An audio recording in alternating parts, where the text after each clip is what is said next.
Right, so we are going to continue with socio-linguistic competences and with interculturality. And here we're going to see how it all connects, how we are connecting the intercultural block, the socio-linguistic competence, which is part of communicative competence, and also specific competence number 6, and the third descriptor in the key competence, which is, in the key plurilingual competence, excuse me. Okay, right, let's have a look then. We have already seen how the interculturality block, which is part of basic knowledge, is one of the 3 blocks under basic knowledge, focuses mainly on valuing and using, being willing to use different languages, in our case particularly English, but any other language the student is able to use, and also be aware of the sociolinguistic and the sociocultural similarities and differences between particularly English and Spanish, but also any other language, as I said, the student is familiar with. We are going to be focusing on differences in terms of daily life, living conditions, interpersonal relationship, social conventions, also non-verbal language, proximity or distance, then the politeness conventions, and any other issue which is part of the language or the customs or the culture, and which may be similar or different from our own culture. This is obviously related to specific competence number 6, which is interculturality. And the legislation states that, or defines interculturality following the Common European Framework of Reference as well, as the linguistic, cultural, and artistic diversity in society, and valuing this, being aware and valuing this diversity. And we do that through because we analyze and assess the differences and similarities, and we benefit from it because it is enriching. Concerning the way it is worded for compulsory secondary education, interculturality consists of critically assessing and adapting to linguistic, cultural, and artistic diversity through the foreign language. How? By identifying and sharing the similarities and differences.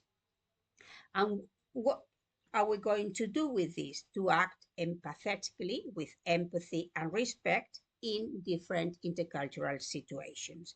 Essentially, we value the culture, we value the cultural manifestations, and we are also aware of the sociolinguistic and sociocultural similarities and differences. Concerning the sociocultural the sociolinguistic aspects, we went through that, but we should pay a lot of attention to this. So this is essentially the block, the specific competence 6 on interculturality. There is something which is worth commenting. I mentioned in the other presentation, for instance, the difference between figures, but notice that sometimes there are different ways of expressing things which may lead to misunderstanding. For example, in English, in British English, if you give your children tea, it's not necessarily that you are giving them tea to drink, but rather that you are giving them the late or the last, well, the last sounds a bit horrible, but a dinner or something similar, something light.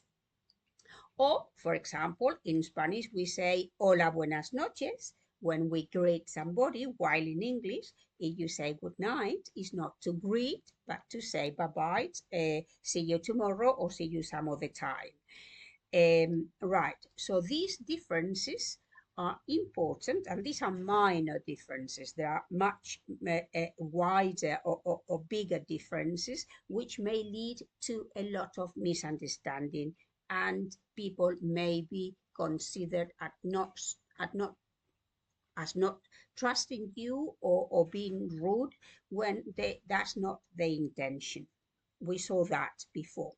A little something concerning pluriculturality and interculturality. There is something similar to the difference between plurilingualism and multilingualism. Excuse me, I'm getting a bit tired now. With pluriculturality, we live in a society which is we have usually people from different cultures and using different languages. We may have those languages there and not being able to speak them. That would be multilingual, excuse me. If you are plurilingual, is when you are able to say something in other languages. Something similar happens with pluriculturality and interculturality.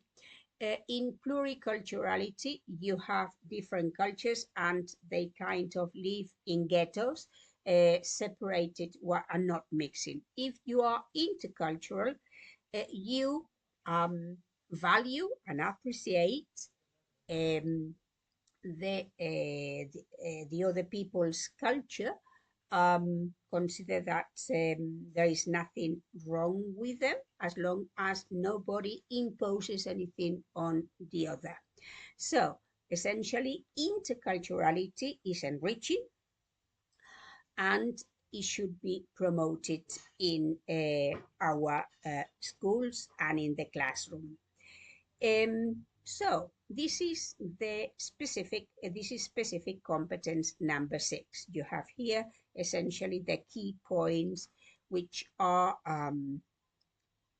covered under this competence and we should be paying attention to. One of the points is that when we look at the key competences for lifelong learning, we find that the second one is plurilingualism, and that in plurilingual key competence we have 3 operational descriptors. At this moment we are going to focus on one of them, which is related to again interculturality. Why? Because this is closely connected to intercultural competence, is also connected to socio-linguistic and sociocultural competence, and essentially this plurilingual competence descriptor number 3 is obviously related to linguistic communication competence number 5. Remember that linguistic communication is for the whole linguistic range. It focuses mainly on the mother tongue, but it encompasses all the other languages, although that would be more plurilingual. Linguistic communication is the ability to communicate and be literate in a language. Literate means that you can understand and you can use the language both orally and in writing. It is also connected to personal, social, and learning to learn competences, particularly these descriptors, to citizenship competence and to cultural awareness and expression competence, because it's related to culture.